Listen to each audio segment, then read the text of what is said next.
Hello students, हम लोग geography class 6 पढ़ रहे थे। उसमें हम लोग चैप्टर 4 तक पढ़ लिए। चैप्टर 5 है आज हमारा टॉपिक का नाम है major domains of the earth. ठीक है, जिसमें कि मेजर डोमेन्स में आपका लिथोस्फीयर, फिर हाइड्रोस्फीयर, फिर एटमॉस्फेयर और तीनों कंबाइंड बायोस्फीयर, इसके बारे में पढ़ना है। ठीक है, नेक्स्ट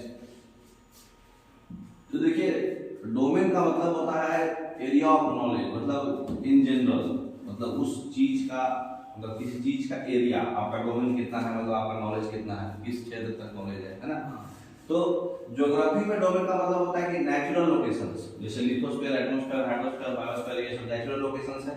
ये ज्योग्राफी में डोमेन होता है। जैसे इसमें पिक्चर में आपको सब कुछ दिखा देखिए, यहाँ हाइड्रोस्फीयर है, ग्राउंड वगैरह जो है आपका, पहाड़ वगैरह जो है लिथोस्फीयर है, ऊपर आपका एटमॉस्फेयर है, सारा जो कंबाइन है ये आपका बायोस्फीयर है। ठीक है, इसको डिटेल में पढ़ेंगे। देखिए है ना, ये पिक्चर जो है आपको डिटेल में पढ़ना है, जहाँ लाइफ एग्जिस्ट करता है। तो मेजर डोमेन्स आपका 4 है, लिथोस्फीयर, एटमॉस्फेयर, हाइड्रोस्फीयर और बायोस्फीयर। सबका पिक्चर दिखाया हुआ है इसमें, है ना। लिथोस्फीयर है, एटमॉस्फेयर है, हाइड्रोस्फीयर है और ये बायोस्फीयर है। मतलब यहाँ पर हवा है, यहाँ पे पानी है, यहाँ पे जमीन है और ये सबका मिक्स है ना। नेक्स्ट तो देखिए, लिथोस्फीयर जो है ये ग्रीक वर्ड से बना है, लिथोस, इसका मतलब होता है स्टोन, पत्थर, है ना। ये जो है अर्थ का थ्रेशोल्ड पार्ट है, जिसको हम लोग जियोस्फीयर भी बोलते हैं।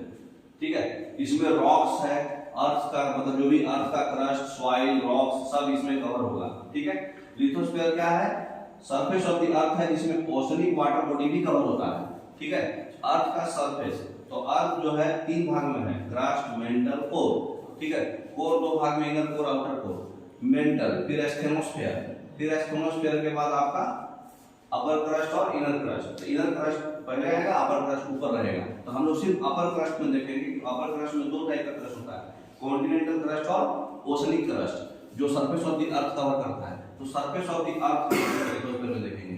ठीक है, नेक्स्ट तो देखिए, कॉन्टिनेंटल क्रस्ट और ओशनिक क्रस्ट, उसके नीचे है अपर मेंटल, फिर नीचे लोअर मेंटल, फिर इनर कोर, आउटर कोर जो भी है। तो लिथोस्फीयर जो है सरफेस पार्ट हम लोग सिर्फ देखते हैं। ठीक है, वाटर बॉडी भी इसमें आएगा, ओशनिक जो है सेकंड पार्ट है अर्थ सरफेस का। तो ये वाटर बॉडी भी, ओशनिक क्रस्ट भी, जैसे ये पार्ट है, यहाँ सॉइल है, तो सॉइल में अपर मेंटल के ऊपर वाला पार्ट जो भी है वो लिथोस्फीयर में आएगा, चाहे वो पानी हो चाहे वो जमीन हो। ठीक है, तो कॉन्टिनेंटल क्रस्ट और ओशनिक क्रस्ट अलग अलग, लैंड है तो कॉन्टिनेंटल और पानी है तो ओशनिक क्रस्ट, है ना। नेक्स्ट तो देखिए, कॉन्टिनेंटल क्रस्ट में टोटल 7 कॉन्टिनेंट्स है और वाटर बॉडी से वो सेपरेट है सारा। जैसे देखिए, नॉर्थ अमेरिका और साउथ अमेरिका, इसके बीच में पनामा कैनाल है, स्ट्रैट्स ऑफ पनामा, है ना। फिर इधर साइड में पैसिफिक ओशन है, साउथ अमेरिका और अफ्रीका के बीच में अटलांटिक ओशन है, नॉर्थ अमेरिका और यूरोप के बीच में अटलांटिक ओशन है। ठीक है, यूरोप और एशिया ऊपर में आर्कटिक ओशन है, एशिया और इधर ऑस्ट्रेलिया के बीच में इंडियन ओशन है, इधर भी इंडियन ओशन है, वो साइड पैसिफिक ओशन है और नीचे में आपका सदर्न ओशन है। तो जितने भी क्रस्ट पार्ट है, मतलब जो कॉन्टिनेंट्स है, सब के आजू बाजू क्या है, वाटर बॉडीज है ना। तो ऑलमोस्ट 3 पार्ट जो है उसका वाटर बॉडीज ही है ना। नेक्स्ट तो इसमें जो है 7 कॉन्टिनेंट्स में सबसे बड़ा कॉन्टिनेंट जो है वो एशिया है। ठीक है, जो लाल कलर से आपको यहाँ दिखाया हुआ है एशिया, जिसमें इंडिया भी आता है ना। तो एशिया है, जिसमें 1/3 पार्ट जो अर्थ का एशिया ही कवर करता है। यूरोप और एशिया में उराल माउंटेन्स, यूरोप और एशिया में सिर्फ उराल माउंटेन का डिफरेंस है, सेपरेट है उराल माउंटेन्स, है ना। जो आपका फोल्डेड माउंटेन है, ये कौन माउंटेन है, ये उराल माउंटेन है, फोल्डेड माउंटेन है ना। अफ्रीका जो है सेकंड लार्जेस्ट कॉन्टिनेंट है आपका, जहां पे ट्रॉपिक ऑफ कैंसर, इक्वेटर और ट्रॉपिक ऑफ कैप्रिकॉर्न तीनों जाता है। तो एकदम मिडिल से आपका ट्रॉपिक ऑफ इक्वेटर जाता है, मिडिल से। ठीक है, मोस्टली ये नॉर्दर्न हेमिस्फीयर में ही आएगा, इक्वेटर से ज्यादा पार्ट जो है नॉर्दर्न हेमिस्फीयर में है, छोटा वाला पार्ट जो है सदर्न हेमिस्फीयर में है। तो सहारा डेजर्ट अफ्रीका में है और नील नदी जो है इसमें अफ्रीका में है, सबसे लंबी नदी जो है अफ्रीका में है। ठीक है, अमेजन नदी आपका साउथ अमेरिका में आएगा। तो आप देखिए क्या क्या इसको समझ गए। Major domains of the earth क्या है, लिथोस्फीयर, एटमॉस्फेयर, हाइड्रोस्फीयर, बायोस्फीयर। ठीक है, लिथोस्फीयर क्या है, जो सरफेस ऑफ द अर्थ है, जिसमें ओशनिक क्रस्ट और कॉन्टिनेंटल क्रस्ट है। 7 कॉन्टिनेंट्स है आपका, एशिया, अफ्रीका, यूरोप, है ना, ऑस्ट्रेलिया और साउथ अमेरिका, नॉर्थ अमेरिका और Antarctica. Name the biggest continent, biggest continent कौन है, एशिया। आपके घर के लिए असाइनमेंट है, लिथोस्फीयर क्या है उसको एक डायग्राम से बनाइए, 40 वर्ड्स में आपको दिखाया हुआ था, है ना। एशिया के बारे में क्या जानते हैं, इसके 4 पिक्चर्स को लिखिए, उसमें भी आपको बताया हुआ है। फिर उसके बाद अफ्रीका के बारे में क्या जानते हैं, 4 पिक्चर्स लिखिए, उसका वो भी आपको दिखाया हुआ है। हमारे अर्थ सरफेस में क्या क्या कंस्टिट्यूएंट्स है, crust, middle, core, inner outer सबका। और वर्ल्ड पॉलिटिकल मैप में Asia, India, Africa, Ural mountain show कीजिए, सब दिखाया हुआ है अभी आपको।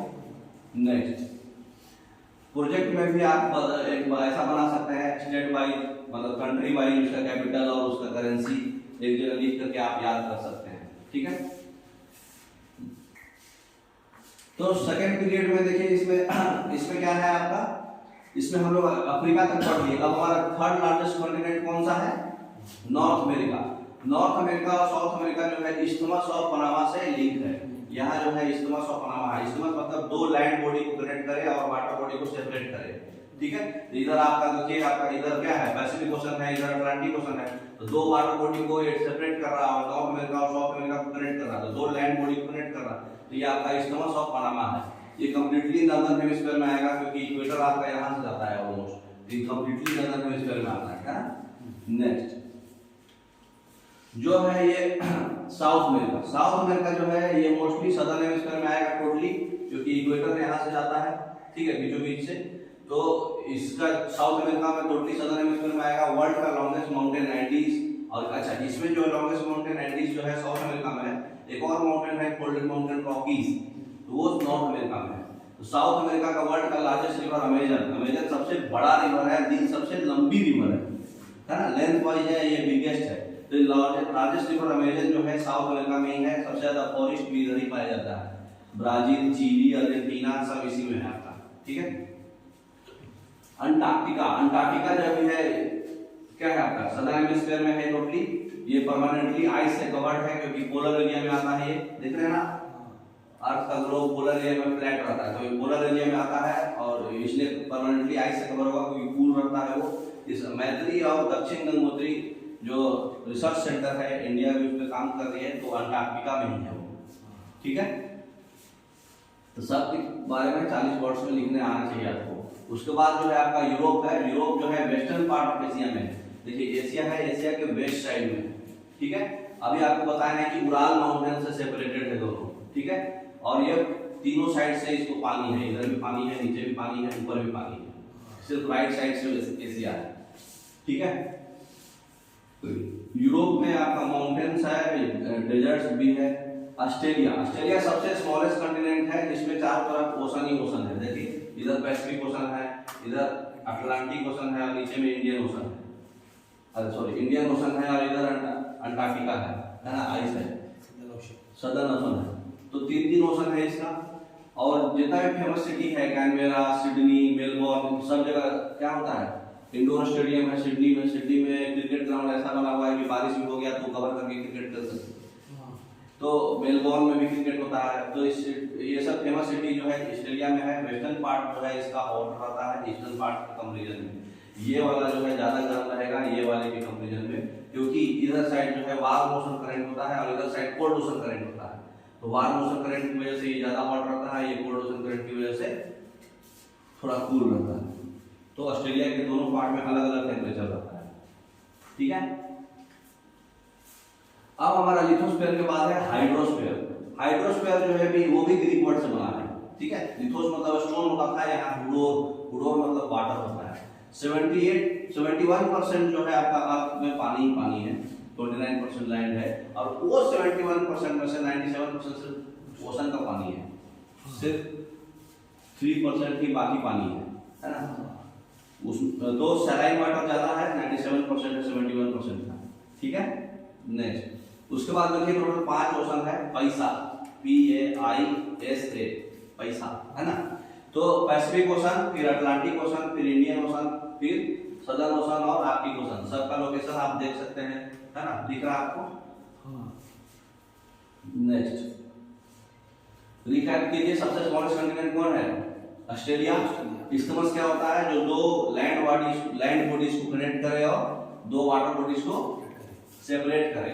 हाइड्रोस्फीयर क्या होता है, हाइड्रो से बन के बना है ग्रीक वर्ड से, जिसका मतलब होता है वाटर, और मतलब सिर्फ वाटर बॉडीज को कवर करता है। इंडियन रिसर्च सेंटर अंटार्कटिका में मैत्री और दक्षिण गंगोत्री है ना। तो ये तो आप रिकैप कर लिए। नेक्स्ट कुछ असाइनमेंट है आपका। हमारा अर्थ को ब्लू प्लैनेट क्यों बोलते हैं 30% लिखिए, क्योंकि मतलब अर्थ के पास जो है 71% पानी ही पानी है। फिर हम लोग जो है यूरोप के बारे में क्या जानते हैं, यूरोप और एशिया जो है एशिया के वेस्ट में आता है, 3 साइड से पानी है और यूरोप में एशिया का उराल माउंटेन से सेपरेटेड है। वो व्हाट यू नो ऑस्ट्रेलिया के बारे में लिखना है, उसके 4 फीचर्स। ऑस्ट्रेलिया का वेस्टर्न पार्ट ज्यादा हॉट होता है ईस्टर्न पार्ट से, सबसे स्मॉलेस्ट कंटिनेंट है। इसके बाकी तीनों साइड जो है पानी है, पैसिफिक ओशन, सदर्न ओशन और अटलांटिक ओशन। हाइड्रोस्फीयर क्या है, डायग्राम से दिखाई आपको, पिक्चर दिखाया हुआ था है ना। उसके बाद 5 ओशन का लिस्ट पैसा, Pacific ocean, Atlantic ocean, Indian ocean और सदर्न ओशन और आर्कटिक ओशन। मैप में बताइए northern America, southern America, south America, Europe, Antarctica, Australia map में आपको दिखाया हुआ है। Indian ocean, Pacific ocean, Atlantic ocean, Arctic ocean, southern ocean सब आपको मैप में दिखाया हुआ है। ठीक है, तो लिथोस्फीयर पढ़ लिए, हाइड्रोस्फीयर पढ़ लिए। अब हमारा टॉपिक क्या है, एटमॉस्फेयर। ठीक है, एटमॉस्फेयर जो है ये भी ग्रीक वर्ड से बना है, तीनों ग्रीक वर्ड से ही बना है। एटमॉस मतलब होता है वेपर, है ना। वेपर बोले तो गैसियस स्टेट में आ गया, है ना। तो ये जो है अर्थ सरफेस से 1600 किलोमीटर के बाद स्टार्ट होता है। अर्थ सरफेस से 1600 किलोमीटर के बाद एटमॉस्फेयर स्टार्ट होता है। इसमें गैस कंपोजिशन जो भी है, सबसे ज्यादा नाइट्रोजन है, ऑक्सीजन है, उसके बाद 21%, एक्चुअल में ये 0.1 है, 0.9 है, और बाकी गैसेस 1% है, जिसमें कि कार्बन डाइऑक्साइड 0.03% है, और आपका उसके बाद सबसे ज्यादा में आपका आर्गन जो है 0.9% है, और बाकी क्रिप्टन है 0.4035, मतलब बाकी छोटा छोटा क्रिप्टन है, नियोन है, इनर्ट गैसेस है सारा, है ना। नेक्स्ट, तो एटमॉस्फेयर में आपका जो है गैसेस जो है यही यूजफुल है, हमारा लाइफ को एग्जिस्ट करा रहा है। क्योंकि अगर एटमॉस्फेयर में इतना लेयर्स ऑफ एटमॉस्फेयर नहीं रहता तो सन का लाइट इतना हीट देता कि हम लोग लाइफ एग्जिस्ट नहीं कर पाता। उसके बाद जो वेदर में चेंजेस वगैरह भी इसी की वजह से हो रहा है, क्लाइमेट में चेंजेस वगैरह जो अर्थ रोटेट कर रहा है, और ये जो लेयर है ये भी थोड़ा फर्क करा रहा है, ज्यादा डस्ट पार्टिकल्स भी नहीं आ पा रहा है। नहीं तो ओजोन लेयर जो है स्ट्रेटोस्फीयर के लोअर स्ट्रेटोस्फीयर में है, तो वहां पर ओजोन लेयर अल्ट्रावायलेट रेज को अब्जॉर्ब करता है, तो हमको स्किन डिजीज, कैटरेक्ट, आई कैटरेक्ट डिजीज इस सब से बचाता है ना। तो स्ट्रेटोस्फीयर, मेसोस्फीयर, थर्मोस्फीयर और एग्जोस्फीयर, ये जो लेयर्स ऑफ एटमॉस्फेयर है। तो ट्रोपोस्फीयर जो है आपका करीब करीब 20 किलोमीटर तक है, हालांकि मतलब इक्वेटरली अलग है और पोल पे अलग है। ठीक है, इक्वेटर पे थोड़ा ज्यादा है, पोल पे थोड़ा कम है। ठीक है, तो ट्रोपोस्फीयर के बाद जो है आपका स्ट्रेटोस्फीयर है 20 से 50 किलोमीटर, फिर 50 से 80 के आसपास मेसोस्फीयर है, 85 भी कोई भी बुक में लिखता है। फिर यहाँ से 700 किलोमीटर तक थर्मोस्फीयर है, 700 से ऊपर जो भी है एग्जोस्फीयर है। ठीक है, तो आपका जितना भी क्लाउड्स वगैरह है, एरोप्लेन वगैरह है, फिर हॉट एयर बैलूनिंग वगैरह है, ये सब ट्रोपोस्फीयर में है।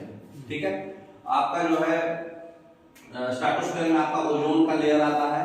ठीक है, और जेट प्लेन जो है स्ट्रेटोस्फीयर, ट्रोपोस्फीयर के सबसे टॉप और स्ट्रेटोस्फीयर के बॉटम लेयर में चलता है। मेसोस्फीयर में आपका जो है मेटेराइट्स वगैरह, मेटेराइट्स बर्निंग पड़े थे ना सोलर सिस्टम में, तो मेटेराइट, मेटियोर्स वगैरह जो है इसमें है। थर्मोस्फीयर में आपका जितना भी सैटेलाइट वगैरह है वो थर्मोस्फीयर में जाता है। ठीक है, और रेडियो स्टेशन वगैरह जो है वो किसमें आएगा, रेडियो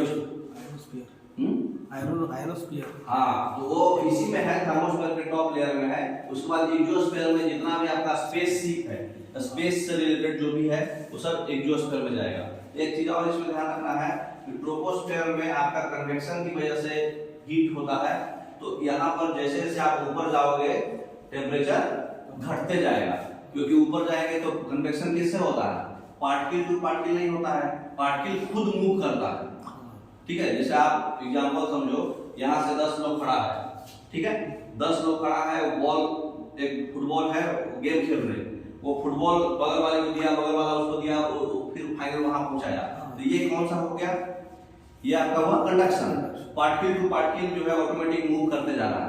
अच्छा, अगर पहला वाला आदमी उठ के आखिरी वाले आदमी को डायरेक्ट जाके बॉल दे दिया, तो ये हो गया आपका कन्वेक्शन, पार्टिकल खुद मूव करा। ठीक है, तो ये कन्वेक्शन। तो ट्रोपोस्फीयर में कन्वेक्शन होता है, क्योंकि हॉट एयर जो है नीचे चला जाता है, ऊपर चला जाता है, और कोल्ड एयर नीचे आ जाता है। तो पार्टिकल खुद मूव करा तो कन्वेक्शन की वजह से ट्रोपोस्फीयर में होता है। इसकी वजह से टेम्परेचर क्या होता है, ऊपर जाने पे हमारा टेम्परेचर घटते चला जाता है, क्योंकि नीचे वाला जो है ठंडा होते जा रहा है, ऊपर वाला गर्म जो है ऊपर जाते जा रहा है, तो उसको ठंडा करते जा रहा है टेम्परेचर डिफरेंस की वजह से। तो 6.5 डिग्री सेल्सियस प्रति किलोमीटर जो है ये लैब स्लेट है, नॉर्मल लैब स्लेट, ठीक है। और 6 डिग्री सेल्सियस पर किलोमीटर जो है आपका एडियाबैटिक लैब स्लेट है। अगर आप टेम्परेचर हीट को कांस्टेंट रखोगे और फिर टेम्परेचर को डिफरेंस कराओगे तो 6 डिग्री सेल्सियस पर किलोमीटर पे घटेगा। तो जैसे जैसे ऊपर जाएंगे टेम्परेचर घटेगा, लेकिन स्ट्रेटोस्फीयर में जब आते हैं तो स्ट्रेटोस्फीयर में पार्टिकल टू पार्टिकल मूवमेंट होता है, ये कंडक्शन से हीट होता है यहाँ पे। तो यहाँ पे कंडक्शन होता है, इसलिए टेम्परेचर ऊपर जाने पे बढ़ेगा, क्योंकि पार्टिकल टू पार्टिकल बढ़ते जा रहा है, हीट करते जा रहा है उसको, ठीक है। तो यहाँ पे टेम्परेचर ऊपर जाने पे घटता है, यहाँ पे टेम्परेचर ऊपर जाने पे बढ़ता है। अब ये अल्टरनेट चलेगा, मेसोस्फीयर में घटेगा, थर्मोस्फीयर में बढ़ेगा, एग्जोस्फीयर में घटेगा, समझ गए, ये अल्टरनेट होता है। नेक्स्ट अब 20, 50, 80, 700 याद रखिए। अब सबसे लास्ट टॉपिक है हमारा बायोस्फीयर। बायोस्फीयर जो है ये ग्रीक वर्ड से बना है बायोस, जिसका मतलब ही होता है लाइफ। ये नैरो जोन है जो तीनों का एयर, लैंड, वाटर तीनों का मिक्स है ना।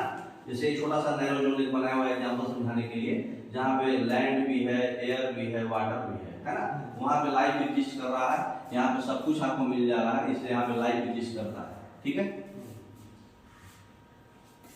तो आप समझिए, रिकैप कीजिए, एटमॉस्फेयर क्या था? वेपर। हाँ, वेपर। एटमॉस ग्रीक वर्ड है, वेपर से बनता है। तो ये इसके बारे में गैसियस स्टेट के बारे में हम लोग पढ़ते हैं, इसका लेयर्स है बहुत सारा, है ना। सब गैसेज ऑफ एटमॉस्फेयर बताइए, नाइट्रोजन, ऑक्सीजन, है ना, कार्बन डाइऑक्साइड, नाइट्रोजन सबसे ज्यादा है। लेयर्स ऑफ एटमॉस्फेयर आपका क्या क्या है?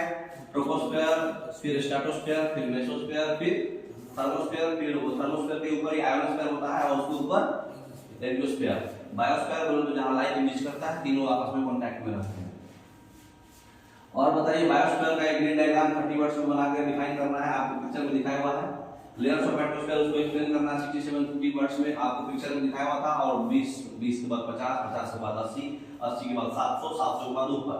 तो इस सारा लेयर्स ऑफ एटमॉस्फेयर आप पढ़ लिए हैं, troposphere, stratosphere, mesosphere, thermosphere, ionosphere और एंजियोस्फेयर। बायोस्फीयर क्या होता है, इसको नीट डायग्राम से दिखाना है, आप देख चुके हैं।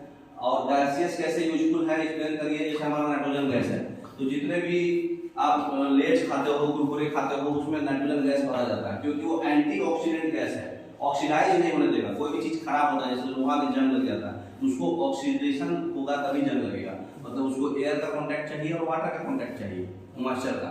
तो दोनों का कांटेक्ट हटाने के लिए नाइट्रोजन को भरा जाता है। उसमें देखते होंगे लेज खाते हैं तो इतना बड़ा खरीदते हैं तो इतना बड़ा आता है, खोलते ही छोटा हो जाता है, उसमें मटेरियल कम रहता है। तो उसमें नाइट्रोजन गैस है, वो हमको क्या हो रहा है, सड़ने से बचा रहा है, ठीक है। ऑक्सीजन हमारा जो है कंबशन में मदद करता है, वो ऑक्सीजन हमारा ब्रीदिंग में मदद करता है। कार्बन डाइऑक्साइड जो है प्लांट्स को मदद करता है फोटोसिंथेसिस में। तो ये सब यूजफुल गैसेज यूजफुल है हमारे को, ठीक है। हमारा अर्थ यूनिक प्लेनेट क्यों है? क्योंकि यहाँ पे लाइफ एग्जिस्ट करता है, ये ब्लू प्लेनेट है, यहाँ पर मतलब सब कुछ मिलता है, ऑक्सीजन भी मिलता है, वाटर भी मिलता है, ठीक है। तो आपका ये चैप्टर नंबर 5 जो है कंप्लीट हो गया, आपको समझ में आया होगा, ठीक है। तो ये सब एग्जाम क्वेश्चंस है, ये सब क्वेश्चंस आप अपने से बनाइए, ठीक है। माउंटेन क्यों यूजफुल है? माउंटेन क्यों यूजफुल है? माउंटेन में अपना माउंटेन के हाइट होने की वजह से क्या होता है, उसमें फार्मिंग कर सकते हैं, टेरेस फार्मिंग होगा, वाटर ग्लेशियर्स होगा, उसके बाद रेनफॉल भी उससे होता है, कुछ देर के लिए स्टोर करके रखता है वाटर को, है ना। मेडिसिन, टूरिज्म, हाँ, टूरिज्म के लिए अच्छा है। तो ये सब भी आप अपने से बना सकते हैं, जितना भी क्वेश्चन है आप खुद से बनाइए, ज्यादा क्लैरिटी होगा। Okay, thank you.